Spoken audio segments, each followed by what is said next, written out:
मी जाऊन? काय झालं? महादेवांची भेट झाली ना?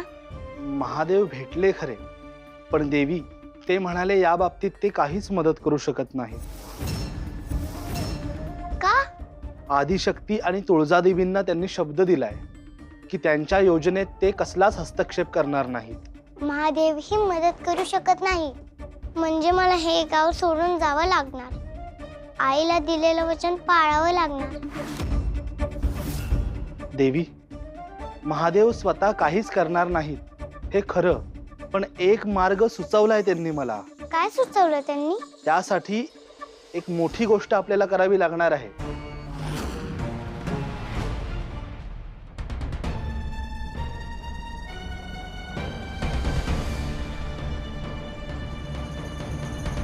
अव जगदंबाला पाठवायची समधी तयारी झाली आहे बरं का. तिच्यासाठी लाडू बनवले आहेत आणि चटणी भाकर बी नेणार आहे मी तिला. वाटेत काही सोबत असलेलं बरं. आणि तुमच्या भावाच्या लेकरांसाठी बी खाऊ दिला आहे आणि जाऊबाईसाठी चोळीला कापड दिला आहे. जगदंबाची समधी खेळणी बी पिशवीत भरली आहे. ते गलोल, तिची कापडं, तिचं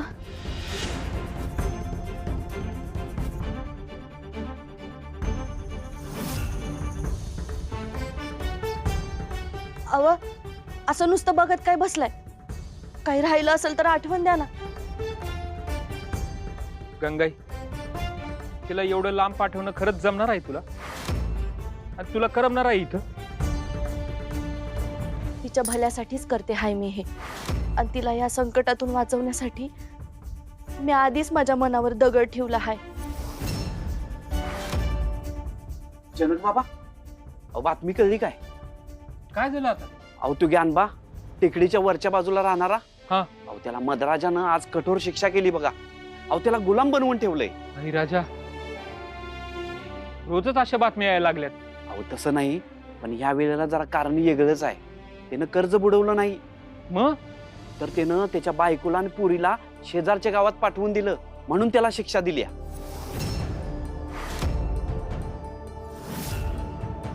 काय सांगताय? होय, त्या दोघींना या गावात त्रास व्हायला नको म्हणून काळजीनं त्या ज्ञानबानं आपल्या बायकोला आणि पोरगीला शेजारच्या गावात पाठवून दिलं. आता ही गोष्ट त्या मधराजाला कळाली. मधराजानं त्या दोघींना शोधून गावात आणलं आणि त्या ज्ञानबाला कैदेत टाकलं. आता त्या ज्ञानबावर लई अत्याचार करायला लागलाय मधराज. आता काळजीपोटी घरातल्या कुणाला बी शेजारच्या गावात पाठवून द्यायची सोय राहिली नाही बघा. आपण सगळ्यांनी मिळून जरा सावध राहायला पाहिजे. येऊ मी? हा.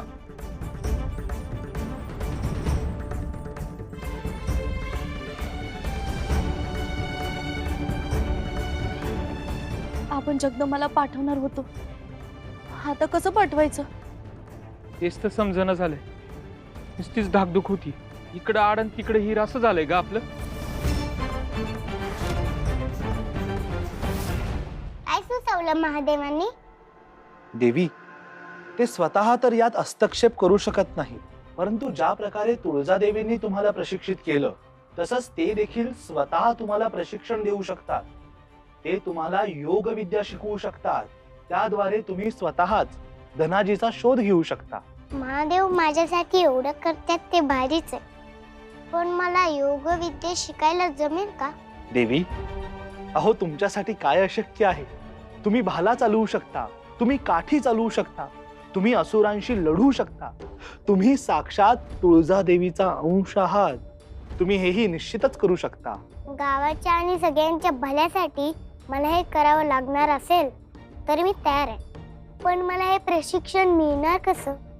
मी महादेवांना कुठं भेटायचं? देवी, तुम्ही कैलासावर तर येऊ शकत नाही आणि महादेवांना देवी स्वतः इथे बोलावत नाहीत. तोपर्यंत ते इथे या गावात येऊ शकत नाहीत. त्यामुळे आपल्याला त्यांची भेट एका वेगळ्याच ठिकाणी घ्यावी लागेल. मी घेऊन जाईन तुम्हाला तिथे. पण काकांच्या घरी मला सोडायला बाबा येणार आहेत. त्यांना काय सांगायचं? त्यांना काहीतरी सांगावं लागेल. बघू, काहीतरी मार्ग निघेलच. आणि देवी, तुम्ही तुमच्या आईलाही वचन दिलंय, त्याचं काय? मी आईला वचन दिलंय की मी गाव सोडून जाईल आणि मी ते वचन नक्की पाळेन. देवी, अहो हा तर शब्दांचा खेळ झाला. गावाला वाचवण्यासाठी आणि मदाचा अंत करण्यासाठी मला हा खेळ खेळावा लागणार आहे. कुठल्याही परिस्थितीत आता मला महादेवांकडून योग विद्या शिकून घ्यायलाच हवी.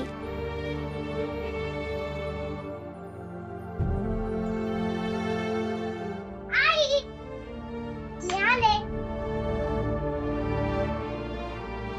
मैत्रिणींना भेटून आले, त्यांचा निरोप घेतला. पण मी गाव सोडून चालले हे कुणाला सांगितलं नाही ह, नाहीतर त्यांना खूप वाईट वाटलं असतं. आज रात्रीच निघूया आपण. माझ्या बरोबर? काही कुठं जायची गरज नाहीये जगदंबा. म्हणजे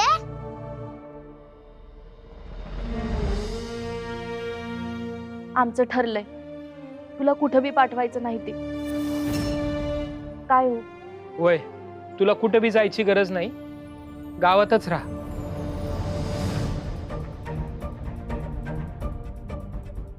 हे काय झालं अचानक? मी या गावातून बाहेर गेलेच नाही, तर महादेव तरी मला योग विद्या कशी शिकवणार? माझी त्यांची भेट कशी होणार? काय करू आता मी?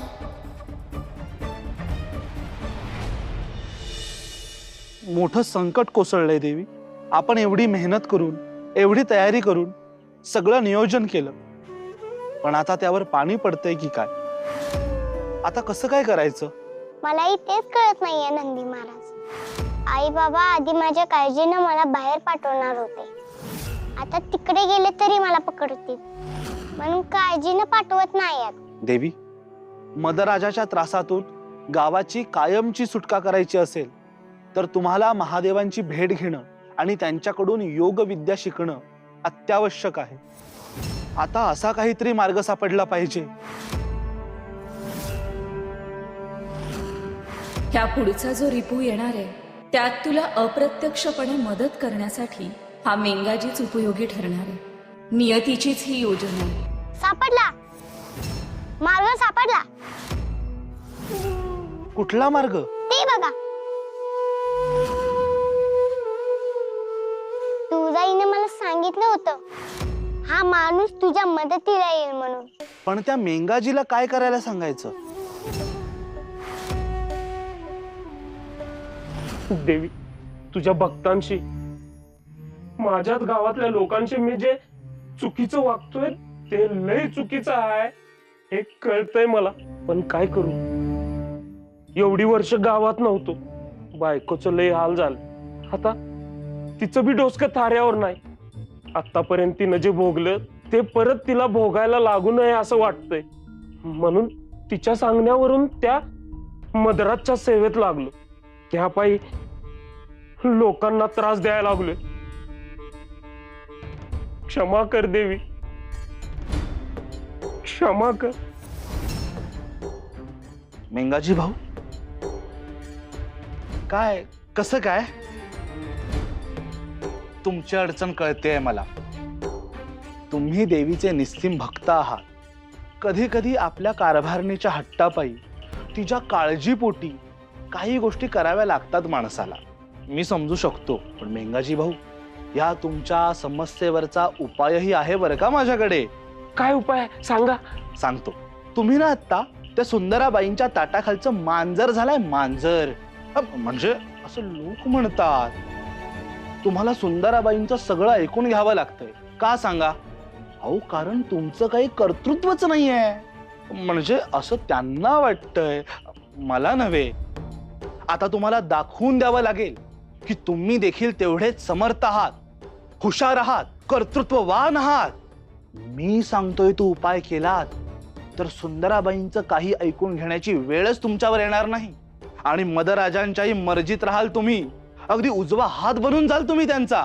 असं काय असेल तर खरंच सांगा, काय वाटेल ते करून तो उपाय करीन मी. हे बघा, आता तुम्ही मदराजांचा शब्द गावात चालवताच आहात, पण त्यांचा दरारा टिकवण्यासाठी तुम्ही सतत लढताय असा त्यांचा विश्वास बसू देत. हे बघा, मंदिरात त्या छोट्या मुलीनं तुमचा केवढा मोठा अपमान केला. मदराजांचाही तिनं अपमान केला. तिच्या बाबतीत तुम्ही आता कठोर झालं पाहिजे. अहो, एवढीशी लहान पोरगी ती देवीची भक्त आहे. हा, तिच्या शब्दावर देवीनं चमत्कार केला. तिला मी असं म्हणून तिला सूट देऊ नका मेंगाजी भाऊ. त्या सुंदराबाईंना वठणीवर आणायचं असेल, मदराजाचा अधिक विश्वास संपादन करायचा असेल, तर मी सांगतोय तो जालिम उपाय करा.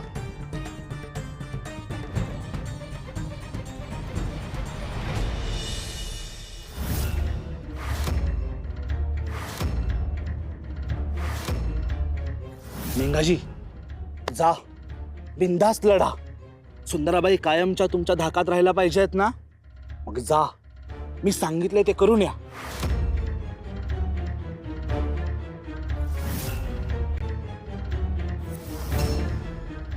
जनक बाबा, मेंगाजी आज इकडं कोणीकडे? बसा, मी गुळ पाणी आणतो. हे बघा, पाहुणचारासाठी वेळ नाही माझ्याकडं.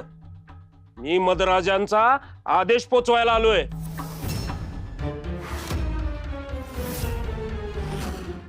कसला आदेश? हे बघा, काल तुमच्या लेकीनं देवळात जो काय घोळ घातलाय ते मदराजांना कळलंय. नाही भडकल्यात ते. हा आता आपली आधीपासून ओळख आहे. आता ती तुझीच पोरगी आहे म्हणून म्या मध्यस्थी करून मदराजांना जरा शांत केलंय. परत जर तुझी पोरगी मदराजांच्या विरोधात काय वेड वाकड करायला गेली तर मी काय आवरणार नाही. जे काय होईल ते तुम्ही भोगा. तिला कठोर शिक्षा होईल हे लक्षात ठेवा.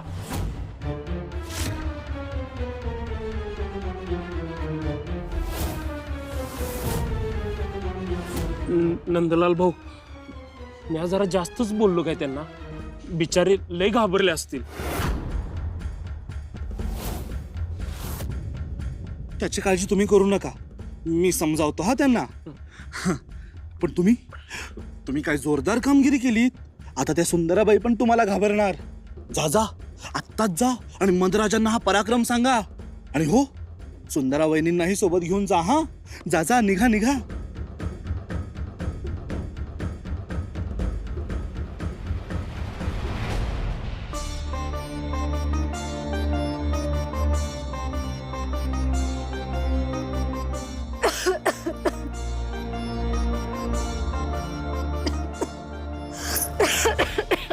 आई, किती आजारी आहेस ग?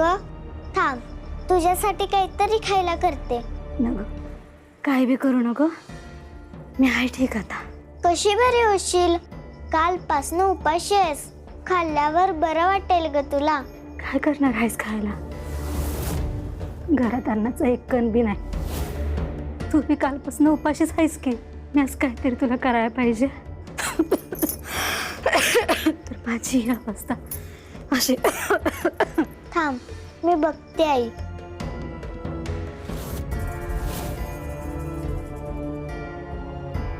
ह्याच्यात असेल काहीतरी.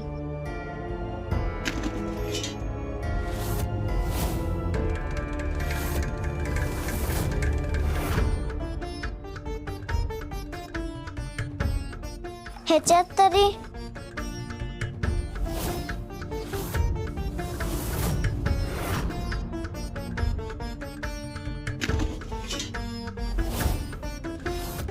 ह्याच्यात बघितलं होतं मी परवा. तुम्ही आजारी आहात असं समजलं. आईने काढा दिलाय तुमच्यासाठी.